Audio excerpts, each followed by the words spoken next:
Caros, boa tarde.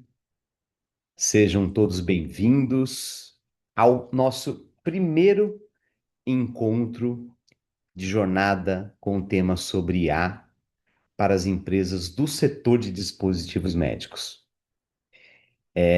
Esse tema aqui hoje faz parte da nossa rotina e que após agora essa resolução do Conselho Federal de Medicina faz com que todos os que atuam no setor da saúde, sejam organizações, sejam empresas que fabricam e comercializam dispositivos médicos, têm que estar muito atentos a essa resolução. E então eu convido já todos a participarem das próximas edições desse encontro sobre a jornada de IA, que irão acontecer ainda no mês de julho. Hoje, nós temos a honra de ter aqui o Lucas Bonafé, que ele é sócio do escritório Machado Nunes, e ele tem expertise aí em direito digital e propriedade intelectual. Então, ele vai focar o seu assunto ali, principalmente nessa resolução do Conselho Federal de Medicina. Então é muito importante que todos estejam aí alinhados com o que essa resolução está, vamos falar assim, ela, na verdade, ela é um grande marco na saúde hoje do país, então todos precisam acompanhar isto. Antes de mais nada, como a gente está falando sobre inteligência artificial, e esse tema é um tema ainda que a gente não consegue prever o que irá acontecer daqui a um ano, daqui a 2 anos sobre isto. Eu queria destacar que ele leva a inovação como parte disto, né? Então, e antes da gente começar a falar sobre esse assunto, eu queria convidar também, a gente irá realizar no dia 16 de setembro a oitava edição do nosso Congresso de Inovação em Materiais e Equipamentos para a Saúde, que é o CIMES. Ele já tem data marcada, já tem horário, vai ser aqui no prédio da Fiesp. Então, antes de começar a falar sobre esse tema, eu gostaria de deixar esse convite já de antemão para todos. Já deixa anotadinho na agenda aí, porque é um congresso muito importante para o setor, tá? Então, sem mais delongas, eu vou chamar meu amigo Lucas. Lucas, seja muito bem-vindo, né? Eu vou pedir também a gentileza que as dúvidas ao longo, obviamente, da apresentação do Lucas sejam colocadas no chat, tá? Para que depois eu vou automaticamente lendo elas e conversando com o Lucas no final, depois da apresentação dele. Mas antes de mais nada, Lucas, seja muito bem-vindo. Agora a palavra é sua. Obrigado, obrigado, Márcio. Bom, primeiramente agradecer a Bimo pela oportunidade e pela vanguarda de debater o tema, né? Eu acho que é super importante quando de fato a associação entende a demanda e passa isso, né, Márcio? A gente estava conversando para os associados, né? Essa é a ideia mesmo, essa troca de conhecimento, né? Troca de experiências. Então, é, agradecer mais uma vez o convite e parabenizar a Bimo aí pela iniciativa. Muito, muito legal. Eu preparei um materialzinho para mostrar para vocês. Eu peço só a gentileza de um segundinho que eu vou compartilhar aqui.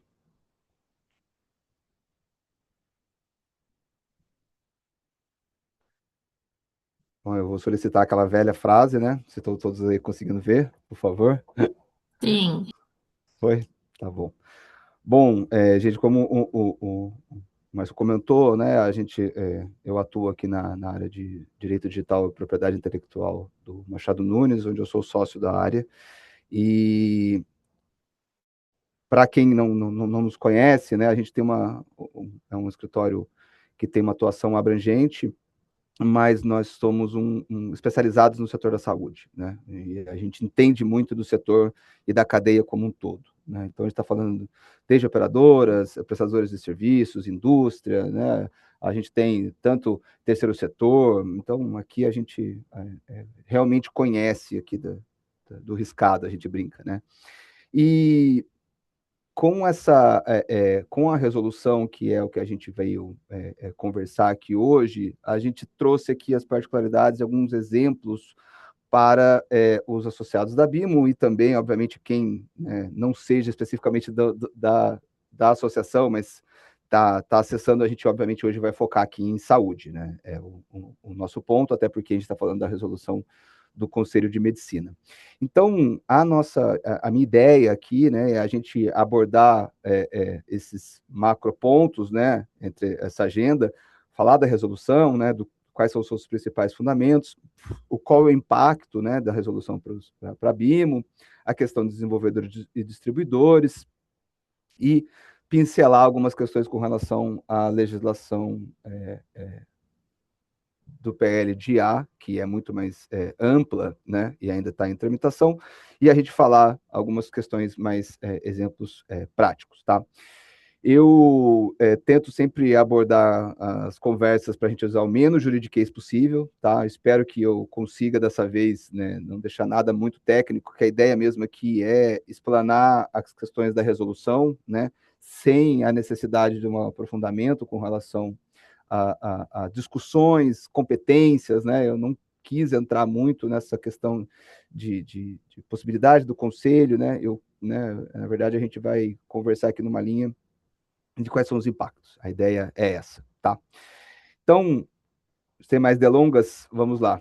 Bom, a gente está falando de um novo marco regulatório, né?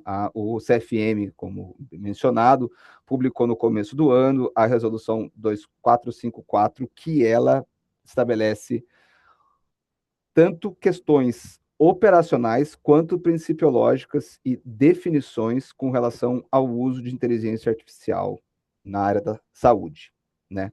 Então, primeiro ponto que chama a atenção é, de fato, o conselho, vamos dizer assim, saindo na frente do que uma legislação setorial ou vindo por uma agência reguladora, isso veio pelo Conselho de Medicina. De novo, existem milhões de pontos que a gente poderia debruçar aqui horas do ponto de vista jurídico, sobre debate de competência, né, sobre o tempo que isso foi feito, sobre a necessidade, né, eu vou passar isso, vamos considerar essa vigência que vai entrar agora em agosto, que são desses 180 dias de adequação. Então, o primeiro ponto que eu trago aqui de alerta para vocês é que quem ainda não teve a possibilidade de analisar a resolução e ver as obrigações e o impacto, esse é um momento, né, que já está bem próximo aí do início da vigência, que será no final do mês que vem. O que a resolução, né, aborda e ela alcança, isso que é importante para os associados da BIMO, é que ela alcança sistemas já em desenvolvimento e que já estão em uso na data de vigência. Então, isso é bem importante, eu fiz questão de ressaltar logo aqui no começo, porque também é uma dúvida e um questionamento muito, muito comum quando a gente está falando, né, de novos marcos regulatórios, a questão, mas e o passado, e os novos produtos, e os que já estão rodando dentro dos nossos clientes. A resolução é bem clara, dizendo que esses sistemas alcançam, tá? Então, a primeira coisa é esse ponto. Outro ponto importante, que é a questão da Anvisa, né? Nós sabemos da regulamentação da Anvisa, né? Do software como dispositivo médico, especificamente quando a gente está falando de desenvolvimento de softwares que tenha algum tipo de IA abarcada, não precisamente a IA, né? Mas o risco que corre, né? A Anvisa olha um pouco ao contrário, né? Ela olha o impacto e dá autonomia, e não propriamente dito com relação à inteligência artificial, que é meio, né? Então, o que isso quer dizer? Que a resolução ela não altera o procedimento de análise de produto da Anvisa, né? Então, isso já é uma coisa também, outra coisa que eu gostaria de destacar para vocês. Nós temos o procedimento de análise, de registro, de confirmação da Anvisa, e aqui o CFM está olhando o quê? Para a pessoa que opera, né? Para o profissional de saúde, ele regulamenta a conduta tanto da instituição de saúde, né, que está registrada devidamente no conselho, quanto o profissional médico, né? Então, desenvolvedores, né, distribuidores de tecnologia, e aqui a gente está falando dos operadores, né, das instituições. E vocês vão ver ao longo da nossa conversa aqui hoje o porquê tantas vezes há essa interface, né? Obviamente aqui não é nenhum spoiler que eu vou dar, mas óbvio, quem opera e quem está na frente da instituição utiliza essas ferramentas e responde por elas. Então, obviamente, vocês vão ser impactados diretamente com relação a essas obrigações e responsabilidades. Trouxe uma analogia aqui com relação à resolução, que é parecido com relação né, a ideia, né, foi literalmente uma analogia com relação à questão da telemedicina. Né? As instituições já utilizavam, já estava dentro de casa. Bom, vocês, melhor do que eu, sabem a quantidade de ferramenta, a quantidade de produto que existe inteligência artificial abarcada hoje, né? Seja nativa de um dispositivo ou seja adquirida via SaaS, né? E demais plataformas, e que depois que já estão utilizando para N finalidades, o Conselho vem se debruçar e regulamentar a matéria. Tá? Então, esse é um primeiro contexto. Como eu falei que não ia aprofundar muito com relação à resolução, eu trouxe 4 pontos daqui que são prioritários e 4 fundamentos com relação à resolução do Conselho de Medicina. A primeira delas é a utilização da inteligência artificial como apoio. E a gente consegue ver isso ao longo de toda a resolução. Tá? Ela é uma ferramenta, de acordo com o conselho, de apoio. Né? O médico mantém essa responsabilidade pela decisão clínica. Isso é muito importante. Inclusive, essa IA como apoio, ela conversa muito com relação ao ponto 2, que é autonomia e responsabilidade. O conselho entende que o profissional pode, se não convicto e se na melhor prática da medicina, ele tem autonomia para, inclusive, não utilizar determinada inteligência artificial, desde que, obviamente, tenha ali justificativa técnica para tanto. Esse é o primeiro ponto também, que com relação a esse slide, que vale a pena chamar atenção. Por que isso é importante? Porque a gente entende que em muitos casos isso operacionalmente ele é inviável. Né? A gente tem discutido, inclusive, né, com o conselho, né, a gente tem, enfim, clientes, empresas parceiras que conversam com a gente que estão realizando interface com o CFM para explicar na prática, muitas vezes, essa impossibilidade, né, onde a ferramenta é o dispositivo, ou software, ou qualquer né, gama mais ampla de tecnologia que é disponibilizada para esse profissional médico, onde de fato ele não consegue desligar esse interruptor. Né? Se vocês lerem a resolução, me parece que eu uso agora ou não uso, né? Como se eu pudesse ligar e desligar, e a gente sabe que é muito mais complexo do que isso. Tá? Outro ponto importante é com relação ao controle do risco. Né? Como o médico tem essa autonomia e essa responsabilidade, o conselho entende que ele tem que realizar a instituição, né, e o profissional, essa análise preliminar do enquadramento. Né? Então, o que isso afeta diretamente os associados da BIMO. O conselho passa critérios e requisitos de quais são os enquadramentos de baixo, médio, alto ou inaceitável. Né? Então, é um dever de casa das instituições, muito parecido com a questão da Anvisa, mas não igual. Então, de novo, não entrar tanto no jurídico, no técnico aqui, porque hoje é uma explanação.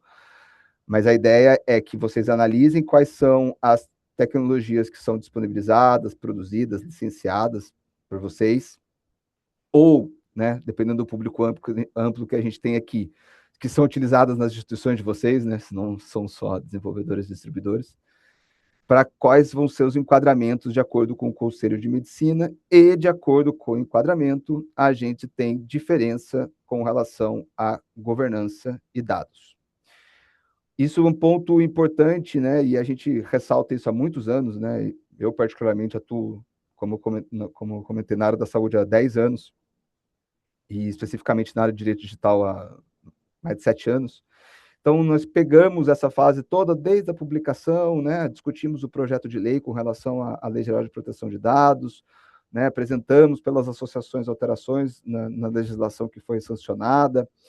E uma coisa que a gente sempre falava e que hoje se torna muito claro é a questão de ter um programa de governança de dados facilita e muito essas atualizações legislativas com relação à tecnologia, IA ou qualquer coisa de segurança da informação, porque nele a gente tem o mapeamento dos processos, as finalidades de uso dessas informações, quem é responsável, né? Quem de fato possui a governança sobre aquela política, aquela regra de negócio, né?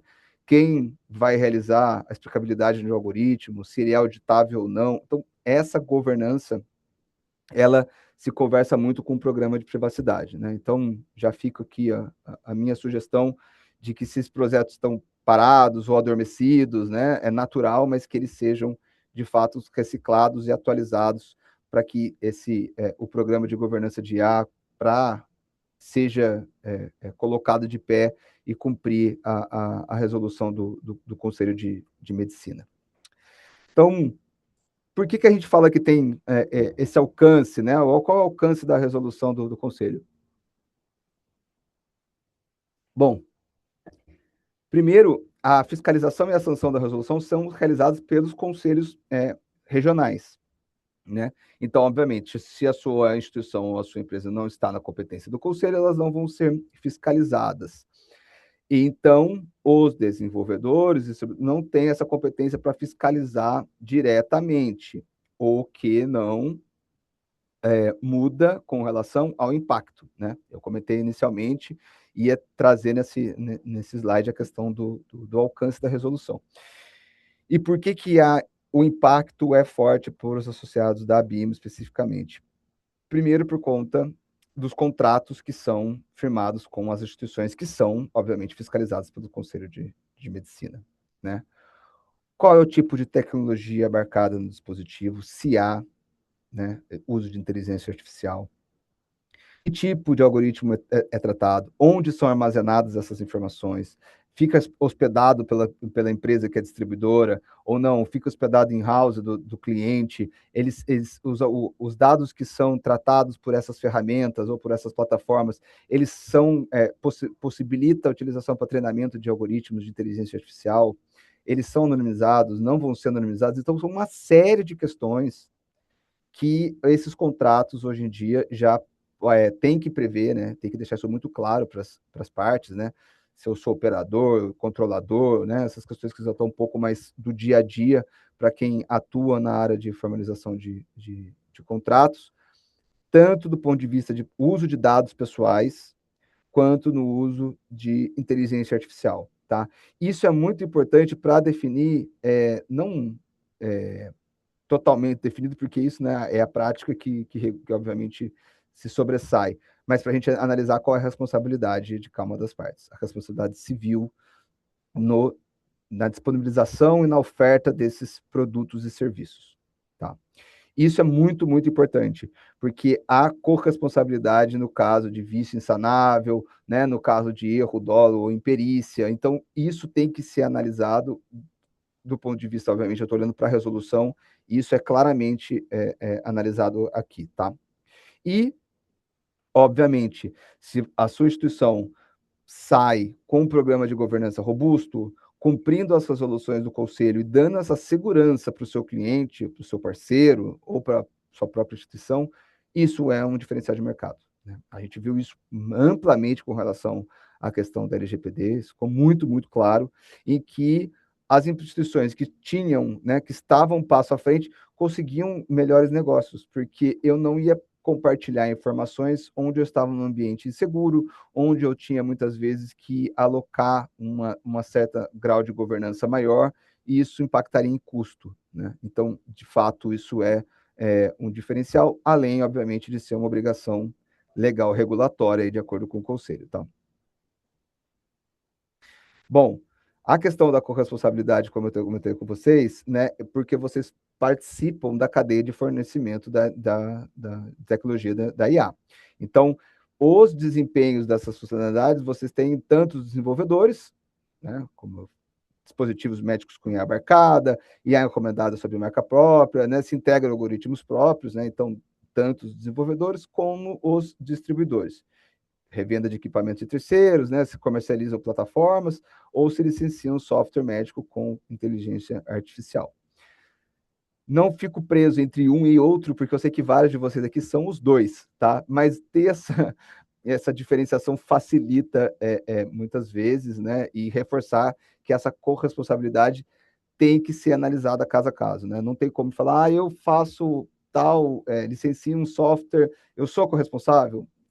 A gente, né, a gente sabe que o Instituto da Responsabilidade Civil é um tema, se não um dos mais complexos do direito, né? Então, não daria aqui para a gente aprofundar em todas as suas minúcias. Mas a corresponsabilidade, no caso de erro dolo em perícia, ela bom, pacificada, né? Então, vocês também estão aí no dia a dia e sabem bem como funciona esse processo. Mas o que eu quis trazer aqui com esse material é a questão de não ser, obviamente, competência do Conselho de Medicina regulamentar os associados da BIMO, mas sim os nossos principais clientes, né, e parceiros. Então, tem essa corresponsabilidade cruzada, né? Eles vão solicitar de nós, ou os clientes vão ser fiscalizados pelo Conselho, onde imputa a nossa responsabilidade. Tá bom? Bom, a gente tem N exemplos, né? Eu trouxe alguns aqui para, de novo, deixar um pouco mais prático, né? E claro a questão dos exemplos, né? Diagnóstico por imagem, a gente tem vários e vários softwares de identificação de patologia, né? A gente hoje está difícil não ter um grande player que não use, né, casos com uso de inteligência artificial no diagnóstico por imagem, né? Tomografia, ressonância magnética, né? Todos esses utilizam algum tipo de algoritmo e é onde a discussão muitas vezes, né? Onde o médico de fato tem autonomia ou não tem, né? Isso é uma discussão muito boa, inclusive, né? Se o médico vai contra a recomendação da IA, né? E ele está correto e, né, isso tem um impacto. E se ele está errado, outro impacto, né? Então, a gente tem umas discussões bem interessantes aqui no dia a dia com relação a essa questão. Deixando claro que, de acordo com a resolução, a autonomia do médico é total.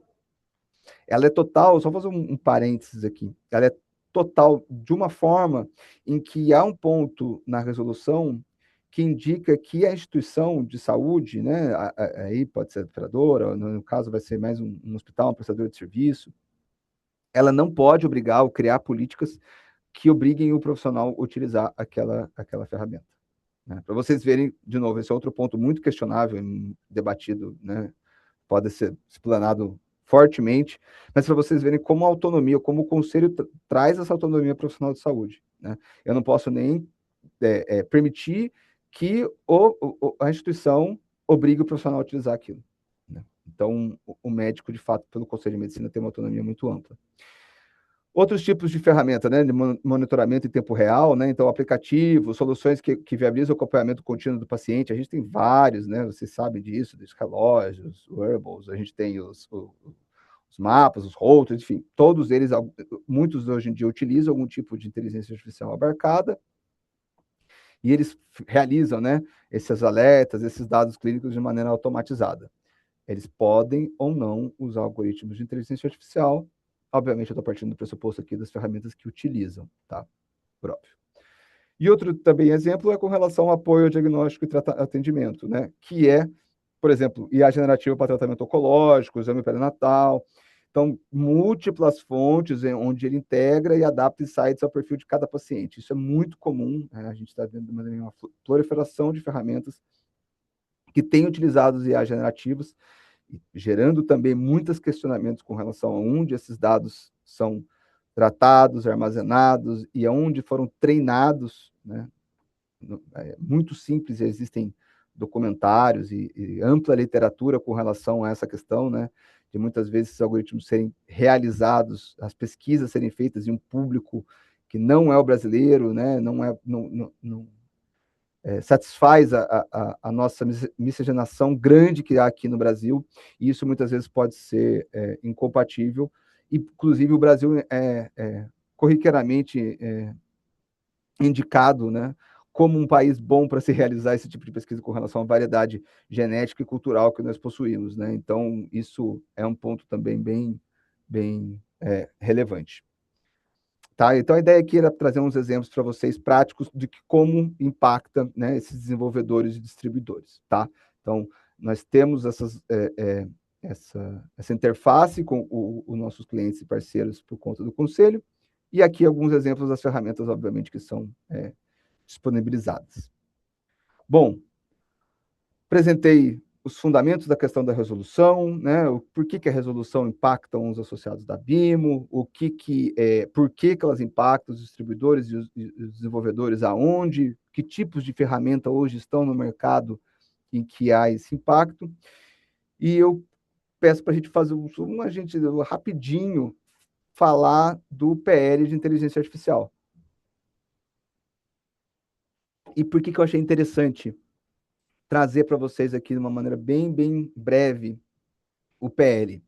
Primeiro, para que quem ainda não tem conhecimento com relação ao tema, que já saiba que existe um debate, já não é de hoje, tá? Vocês podem ver o PL de 2023, 2338, a gente acompanha desde o início, né? Pelas associações, os escritórios, nossos clientes, então é um debate já não é de hoje, onde que ele afeta, é um marco legal que regulamenta a legislação geral de IA no Brasil.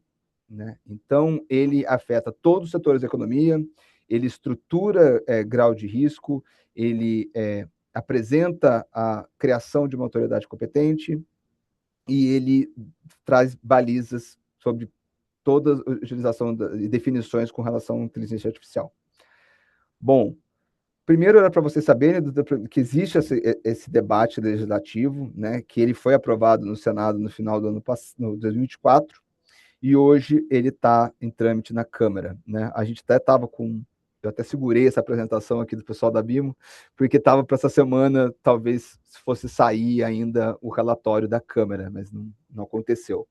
A gente está com grande expectativa com relação às alterações que vão ser realizadas na Câmara, porque nos bastidores, até publicamente, o relator do caso tem informado que esse é um assunto que vai ser sofrer grandes alterações. Tá?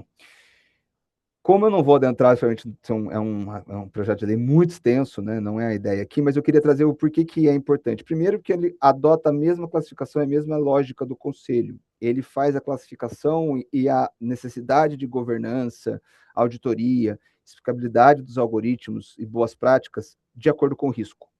Né? Ele inverte a lógica e usa a mesma adotada pela resolução do Conselho Federal de Medicina. Tá? Então, de acordo com o enquadramento do risco, de acordo com a funcionalidade, com o impacto que a tecnologia vai causar nos casos dos pacientes, usuários, né? Eu tenho uma série de medidas que deverão ser adotadas. Por exemplo, no Conselho de Medicina, eu nem sei se eu trouxe isso mais para frente, mas enfim, no Conselho de Medicina, se há desenvolvimento in-house, né, se há o desenvolvimento dos algoritmos de inteligência artificial, né, pelas instituições que são fiscalizadas e são de competência do Conselho, elas devem criar um comitê próprio. Há a obrigatoriedade de criação de um comitê onde vai analisar as boas práticas, enfim, seguir todo o processo de análise daquela tecnologia. Então, eu tenho tantos papéis de governança, né, quais são as responsabilidades desses membros desse comitê, e quais são as deliberações, e como vai ser colocado em prática, e como que os pacientes poderão exercer os seus direitos que a resolução apresenta. Né? Então, a gente tem de acordo com o risco. E o PL, ele cria um sistema nacional de inteligência artificial, onde ele deixa a Autoridade Nacional de Proteção de Dados como autoridade competente, né? Eu comentei anteriormente, né? Lembra da interface entre proteção de dados, LGPD, né? Isso aqui deixa muito claro, né? O projeto de lei hoje avançado com relação ao tema para sistematizar a inteligência artificial no Brasil, ele, na redação atual, repito, isso pode ser alterado na Câmara, ele traz a autoridade nacional como autoridade competente, tá? Para realizar a aplicação das sanções. As autoridades setoriais nessa última redação parece que vai ganhar ainda mais força, né? Então, Anvisa, ANAC, ANS, né? Está sendo um debate de como essas agências terão autonomia para apresentar regras específicas sobre o seu setor de atuação, né? Isso para a gente é um ponto que a gente vê com bons olhos, né? A gente sempre buscou essa medida, para ser, né, muito franco, porque a gente tem um cenário pulverizado, né? Uma legislação geral, ela não entra nas minúcias, nas particularidades setoriais, e até por competência técnica, né? É muito difícil você ter, de fato, a NPD, que agora fiscaliza Lei Geral de Proteção de Dados, fiscaliza ECA Digital, vai fiscalizar todos os setores da economia com relação à IA, né? Isso é realmente inviável em todos os pontos possíveis, né? Tecnicamente, operacionalmente. Então, a gente acha que esse empoderamento das agências setoriais é muito interessante. Bom, a gente tem as sanções são muito parecidas com as sanções previstas na LGPD, né, da 13.709. Então, as sanções também podem chegar a 50 milhões de reais por infração.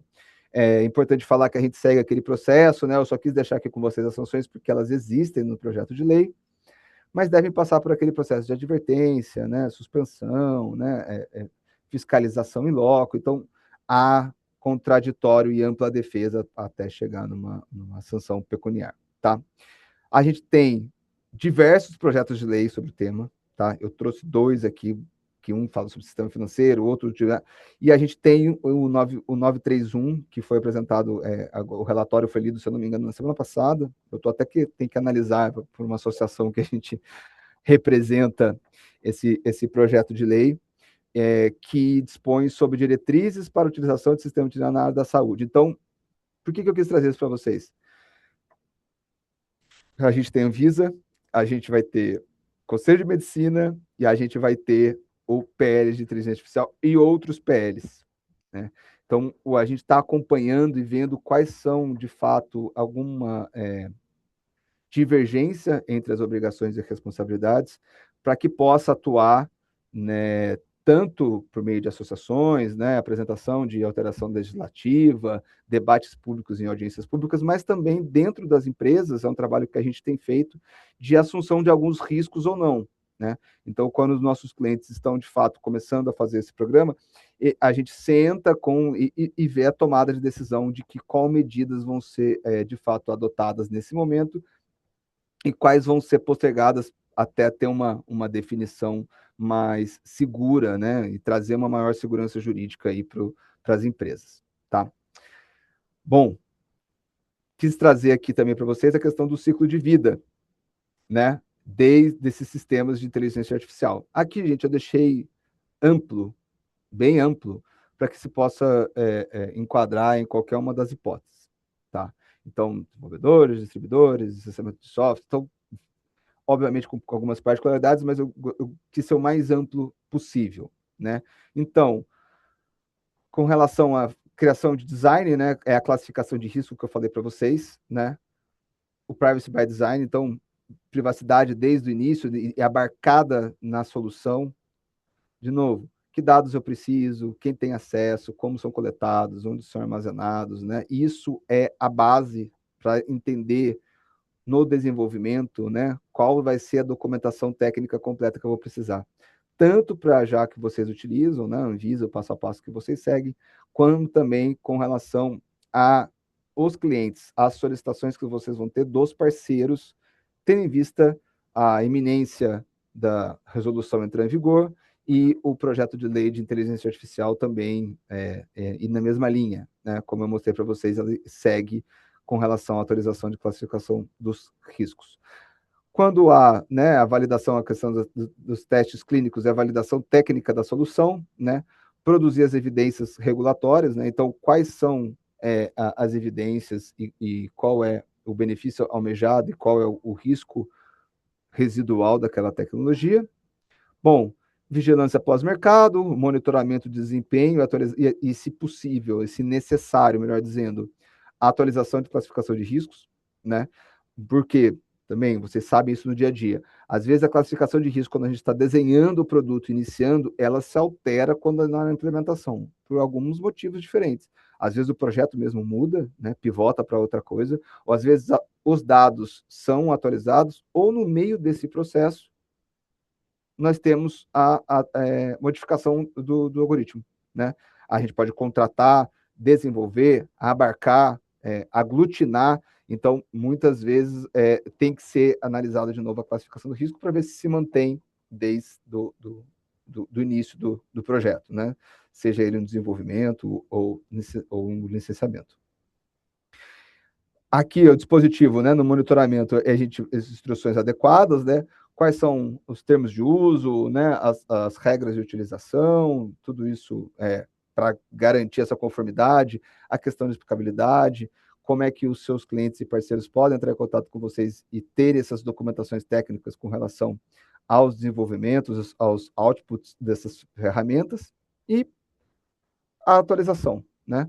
Como é que esse controle de mudanças de fato é realizado e se tem alguma documentação, algum ponto para se alterar. Queria que vocês analisassem, né, esse material e vissem que eu sei que muitos e muitos de vocês já têm isso no dia a dia, né? Eu só estou colocando um olhar, uma lupa com relação aos algoritmos de inteligência artificial. Eu tenho certeza absoluta que vocês fazem isso com N soluções, em N casos diferentes. Eu só estou dando esse recorte, tendo em vista, como eu falei, o Conselho de Medicina, que é o foco da nossa conversa hoje, como também o PL de IA, tá? Então, a gente tem, né, 3 regimes diferentes, às vezes, em um único produto, né? Então, a gente, por exemplo, quando tem, né, um software as a medical device, né, a gente, por exemplo, CAD de imagem, que é coisa, né, como eu comentei, muito comum com relação a achados em imagens, ele passa pela Anvisa para ser comercializado, né? Só que o uso e a respectiva fiscalização vai ser de responsabilidade do Conselho de Medicina e a gente pode ter no futuro uma legislação geral, né?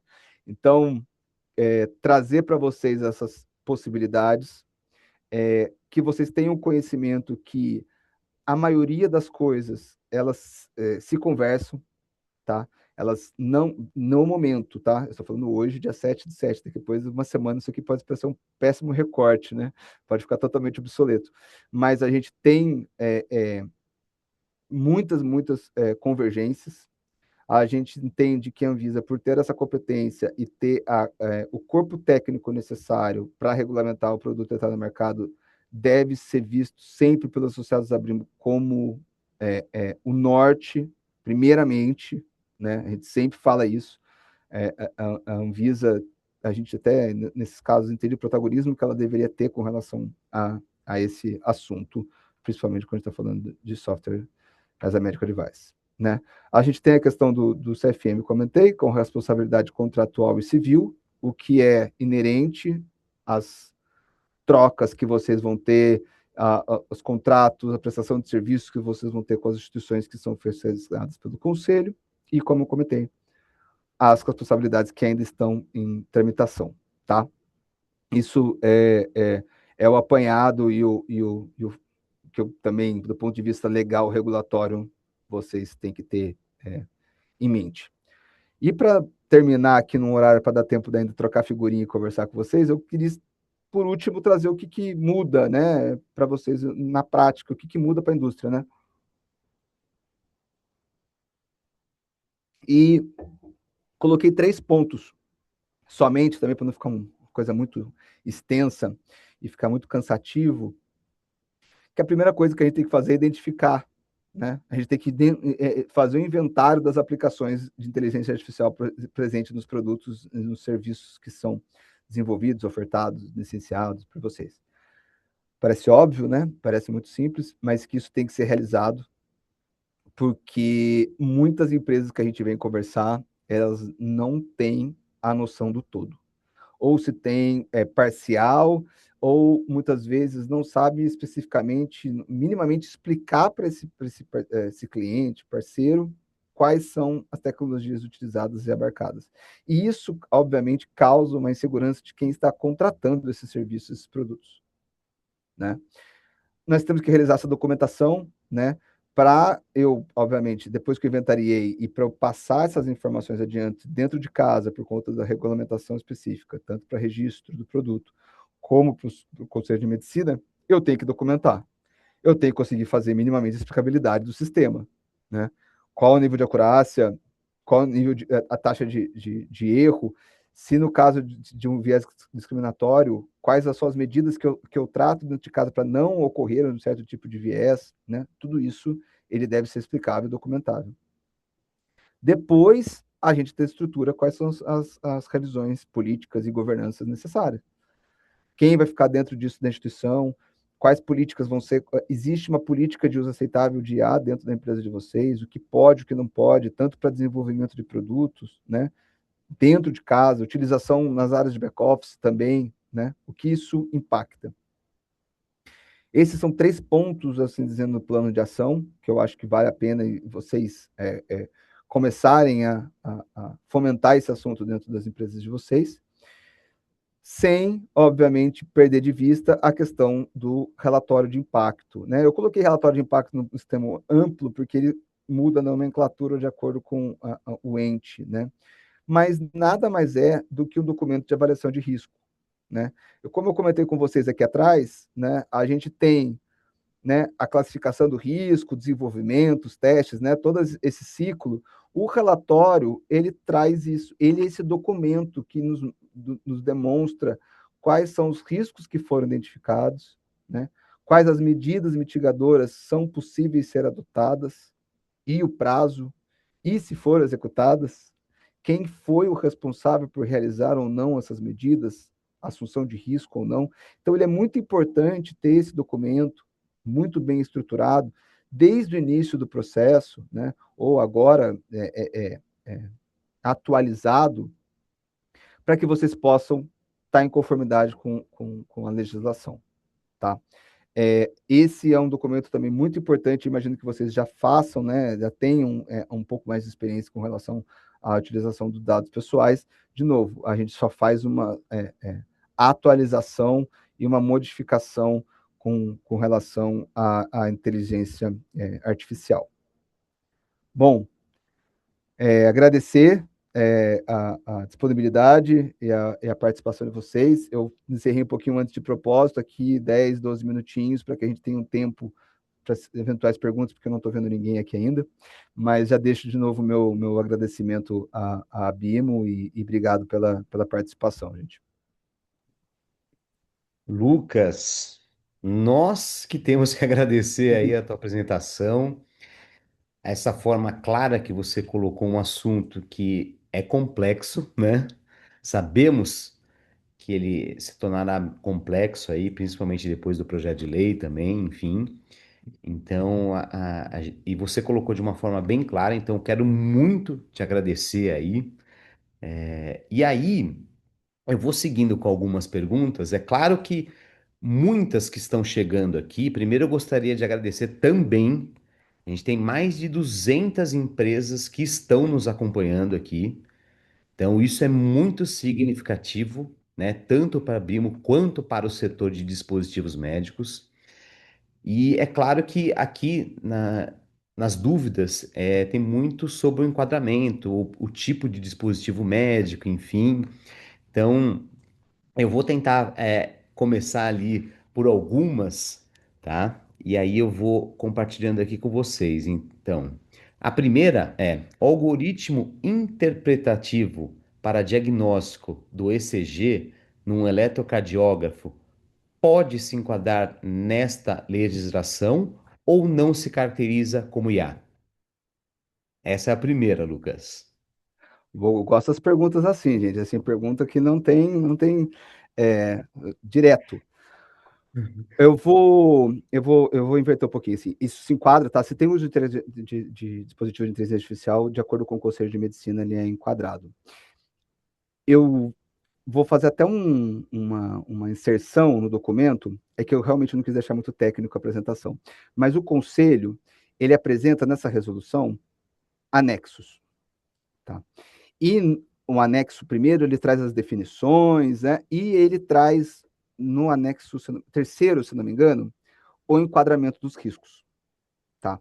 Então, o que é o enquadramento do risco, né? Baixo, médio e alto, né? No baixo, ele fala com questões administrativas, questões que não têm impacto, né, para assistência, né? Então, são questões operacionais, que tem algum tipo de... não tem relacionamento direto, né, no paciente, né? No titular de dados, né? Quando ele já está falando de um estudo médio, ele já está falando de informações e algoritmos que influenciam a decisão clínica, No alto, ele fala que já dá preditivo, ele já me fala preditivamente qual é a situação ou agravamento, qualquer particularidade da assistência. Então, ele muda de acordo, de novo, com a funcionalidade da ferramenta. A gente precisa ver, por que eu estou respondendo isso? Porque, às vezes, no mesma tecnologia, no mesmo dispositivo, pode ter um enquadramento diferente. A gente, né? Então, outra lógica que a gente sempre parte, né? Quem pode mais, pode menos. Então, a gente sempre tenta enquadrar, né? E quem pode menos, não pode mais. Então, a gente sempre tenta enquadrar o mais alto possível, né? Cumpre a maior obrigação possível, que obviamente estaria abarcada no grau inferior, tá? Para não ficar essa resposta, a gente precisa ver com relação à entrega e a forma que é para o seu cliente apresentado, para o seu paciente, o uso da IA, para ver o enquadramento da base, se é alto, médio ou baixo. E o inaceitável, só para não ficar sem falar todos os conceitos, é que podem gerar discriminação, tá? Que podem ter algum viés algoritmo que possa acarretar em prejuízo para o paciente, e aí o conselho veda a utilização, por óbvio. Ótimo, Lucas. Perfeito. Eu vou seguir aqui, ó. Muito obrigado aí. Existe algum certificado da Anvisa que evidencie que o produto SAMD, né, que é o software, né, passou pela validação da Anvisa? O que podemos solicitar ao fornecedor de dispositivos médicos visando fortalecer essa adequação barra comprovação? Bom, a Anvisa já possui a questão de você ter a validação, né? Vocês sabem disso melhor que eu, mas se quiser tomar a palavra aí, porque isso para Não. vocês é feijão com arroz, né? A É um questão de setor bem regulado e já acostumado com isto. É, a gente tem, assim, para quem não está, obviamente, associado à BIMO, utiliza, né, clientes, são clientes associados da BIMO, a gente tem a questão da Anvisa regulamentando e dando a chancela de adequação daquele produto ou serviço. O que nós não temos, e aí também é uma discussão que o setor muito realiza, é de certificação de boas práticas, né? Existe um encaminhamento e um andamento de que possa ocorrer, tem gente que acha que é reserva de mercado, enfim, é uma, é uma discussão, né? A gente tem hoje, acho que eu sei muito bem porque eu estudei semana passada esse tema. A Joint Commission, por exemplo, instituição que, né, americana que certifica as instituições de saúde, por exemplo, né? Grandes empresas de saúde no Brasil são certificadas pela Joint Commission. E um dos pontos dela é com relação à utilização de IA. Ela começou a analisar e ver boas práticas. Então, isso é uma frente que pode ser analisada e solicitada. Outra também que pode ser solicitada por essas empresas, como a pergunta fez, são certificações de ISO. Porque a ISO tem uma ISO, a 42001, que ela é específica para boas práticas de sistemas de inteligência artificial. Então, empresas, desenvolvedores e distribuidores que possuem certificação ISO adotam boas práticas de inteligência artificial. Então, também esse é um outro documento que pode ser solicitado aí das empresas ou almejado pelas empresas para que tenham essa chancela de boas práticas de IA. Perfeito, Lucas. Ótimo. Seguindo aqui, tá? Bom, seguinte, primeiro, eu não sei se conseguiremos, né, até o nosso horário final aí, responder todas as perguntas, mas eu agradeço, que tenham enviado, que o pessoal esteja participando aqui, mas sabemos que é um tema, volto a falar, complexo, e então com certeza terá aqui muitas dúvidas, então eu vou seguindo aqui conforme chegou aqui para nós. Seguindo, Lucas. Como compatibilizar os deveres da resolução com LGPD, especialmente em treino, validação, monitoramento, pós-implantação e reaproveitamento de dados clínicos? Essa é a pergunta de milhões. Essa é a pergunta de mulher. Muito boa pergunta. Na verdade, como eu comentei com vocês, isso estão diretamente relacionados, né? A questão da utilização de dados para treinamentos e para a utilização de algoritmos com o uso de inteligência artificial, os dados pessoais são a base disso, né? Existem N soluções, né? Não tem como é que eu cravar uma medida que deve ser adotada ponta de lança. Primeiro que há convergência entre ambas, tá? Cumprir a LGPD é cumprir a resolução. Tá? Isso tem que ficar muito claro para vocês, gente. Assim, não existe a questão de, eu vou cumprir a resolução, a LGPD eu vejo depois e vice-versa. As duas têm que ser analisadas num programa de governança amplo, né? Elas têm que ser vistas como governança de dados e isso entra em inteligência artificial, tá?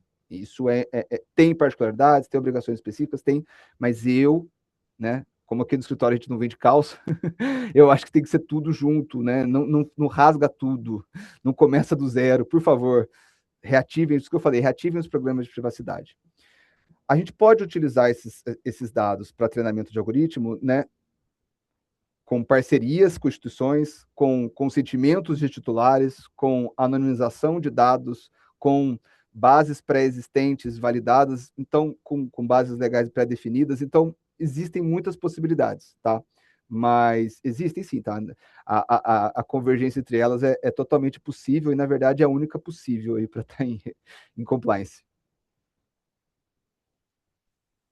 Bom, Lucas, primeiro tem muita gente agradecendo a tua apresentação, parabenizando, e eu ressalto aqui que tanto a apresentação do Lucas quanto esse webinar ele estará disponível no canal do YouTube da Bimo, tá? Posteriormente ao final do evento.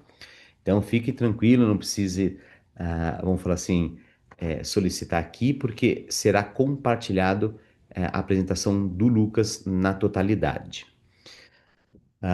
Bom, seguindo aqui, gostaria de fazer a seguinte pergunta: se uma empresa desenvolve uma tecnologia com IA, utilizada na área médica, mas a IA advém de uma empresa terceirizada, citou aqui, no caso, a OpenAI e a Anthropic, e a Anvisa exige uma vistoria minuciosa nesse modelo de IA, como a empresa procede? Né? É, A IA utilizada na tecnologia pertence a uma empresa de fora, né? E pode ser até segredo de mercado. Então, como que vai ser essa inspeção, vamos falar assim, dessa ferramenta? boa. Essa também é uma pergunta que a gente responde bastante aqui. A gente tem casos, inclusive, bem práticos, como essa pergunta, que fala: olha, eu uso uma API ou a base da OpenAI ou da Anthropic, né? E o segredo de negócio, eles não vão me passar a tecnologia. O que a gente tem visto e tem entendido como boas práticas é seguir um framework de supervisão humana onde a empresa pode realizar. Então, por exemplo, estou adquirindo uma base ou uma tecnologia ou, enfim, qualquer funcionalidade que vem dessas big techs, quais são as ações e atividades que são de responsabilidade e são de desenvolvimento da minha empresa. Porque simplesmente, eu não vou simplesmente, né, trazer a tecnologia deles e passar para o cliente. Eu tenho ações que eu realizo, porque senão eu não preciso estar no meio, né? Ele vai direto nessas big techs e contrata. Eu tenho atividades que eu realizo, seja enriquecimento de dados, análise, enfim, qualquer desenvolvimento de produto ou serviço. Para que eu estou dizendo? A gente vai chegar no limite onde eu não vou conseguir explicar a resposta à pergunta, né? Eu não vou conseguir, mas eu tenho que ser muito claro e transparente com relação às ações que eu realizei e quais são as boas práticas que eu adotei, né? Se eu, inclusive, tentei ou tive a acurácia de tentar trazer uma maior transparência e segurança para quem eu estou vendendo aquele produto. Simplesmente porque, né, vamos colocar na cabeça de quem está contratando, gente. Se acontece qualquer evento adverso ou qualquer uso indevido da tecnologia, eu falo, isso não é problema meu, é da Anthropic, da OpenAI, né? Eu confesso que é uma relação aí que vai ficar um pouco complicado do ponto de vista, né, de parceria, né? Então, assim, o que a gente tem que fazer?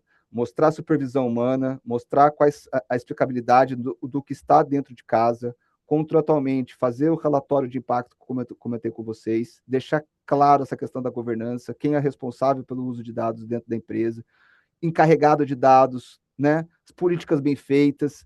Pode ter certeza, se vocês fizerem esse feijão com arroz, vocês estão na frente de muita e muita gente, tá?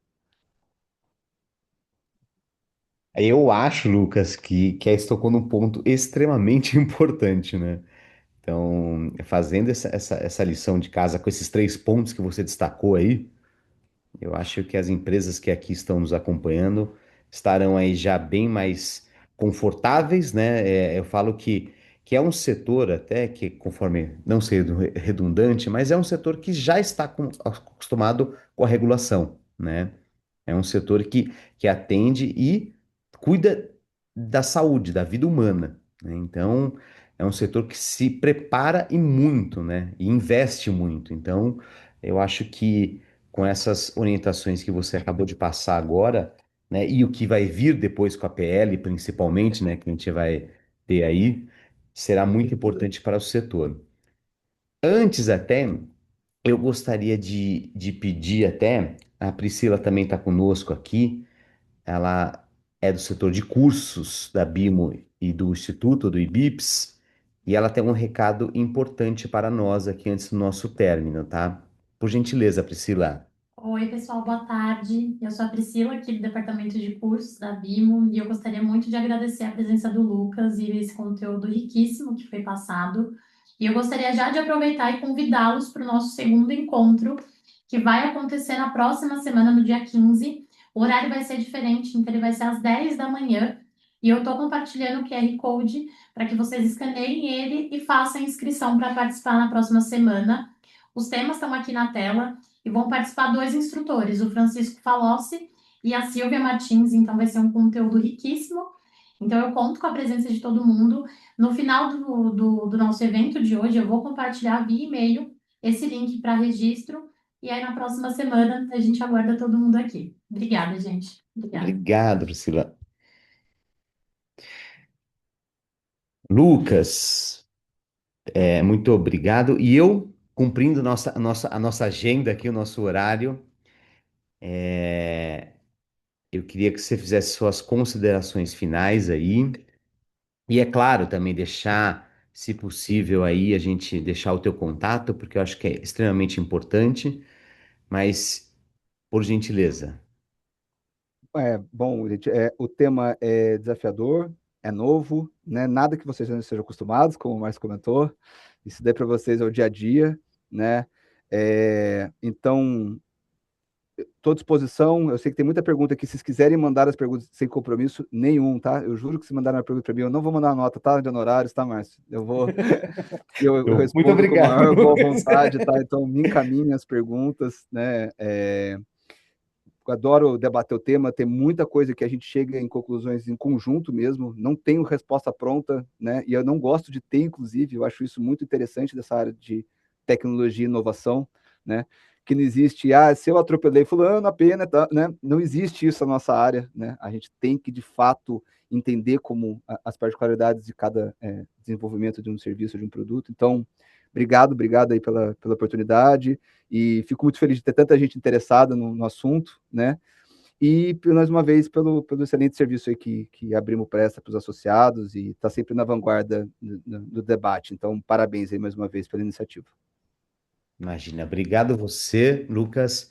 Obrigado especialmente a todas as empresas que puderam participar.